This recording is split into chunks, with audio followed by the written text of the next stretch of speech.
दोस्तों, आज हम चर्चा करेंगे दिल्ली विधानसभा चुनाव 2025 पर, जिसमें प्रमुख राजनीतिक दल अपनी चुनावी रणनीति और घोषणा पत्र के साथ मैदान में उतरने की तैयारी कर रहे हैं। क्या 2025 में दिल्ली में सत्ता का समीकरण बदल सकेंगे? क्या दिल्ली में आम आदमी पार्टी, भारतीय जनता पार्टी और कांग्रेस पार्टी अपनी चुनावी रणनीतियों में कोई बड़ा बदलाव ला सकती है? इसी पर विस्तार से चर्चा करेंगे।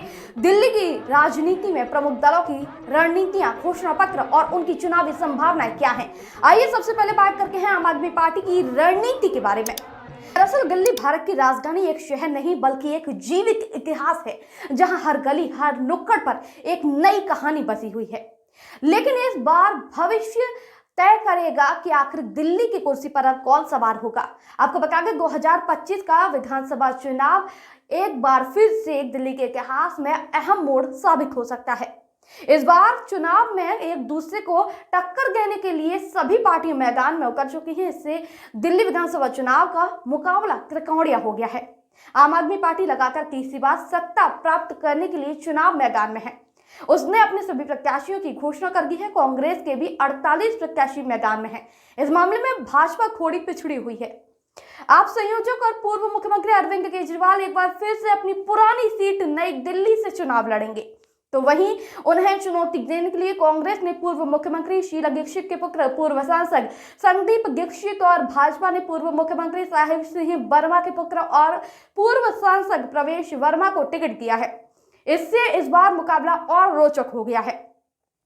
आम आदमी पार्टी के सामने चौथी बार सत्ता प्राप्त करने की चुनौती है। आपको बता दें, 2024 में पार्टी का उदय हुआ था और 2013 के चुनाव में 28 सीटें जीतकर कांग्रेस के समर्थन का सत्ता प्राप्त किया था। अरविंद केजरीवाल मुख्यमंत्री बन गए थे। 48 दिनों के बाद हालांकि उन्होंने इस्तीफा दे दिया।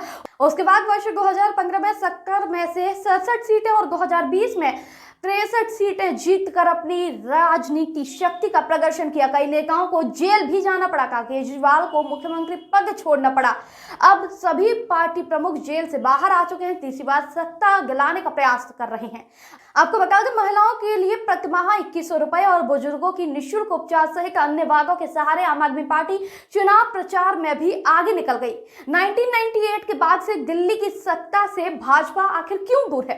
दरअसल भारतीय जनता पार्टी 1998 के बाद दिल्ली की सत्ता से दूर है। आगे सामने की लड़ाई 3 चुनाव में वो कांग्रेस से पराजित हुई। वर्ष 2013 में पार्टी 33 सीटें जीतकर भी सत्ता से दूर रह गई थी। 2014 और 2019 में लोकसभा की सभी सीटें जीतने के बावजूद उन्हें कुछ महीने बाद 2 विधानसभा चुनावों में पार्टी की बड़ी हार का सामना करना पड़ा।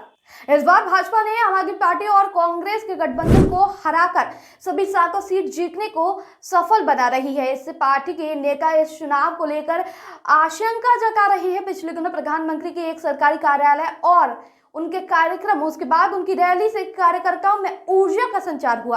कांग्रेस अपनी राजनीतिक जमीन को प्राप्त करने का प्रयास कर रहा है। दिल्ली में आम आदमी पार्टी के उदय के साथ ही कांग्रेस के बुरे दिन शुरू हो गए थे। लगातार 15 वर्षों तक दिल्ली के सत्ता में रहने के बाद कांग्रेस 2013 में 8 सीटों पर सिमट कर रह गई।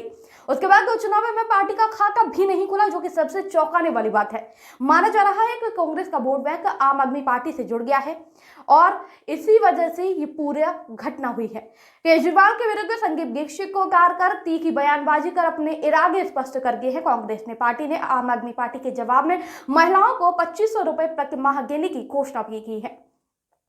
आपको बता दें, दिल्ली विधानसभा चुनाव 2025 में प्रमुख दलों की चुनावी रणनीति में महत्वपूर्ण बदलाव देखने को मिल सकता है।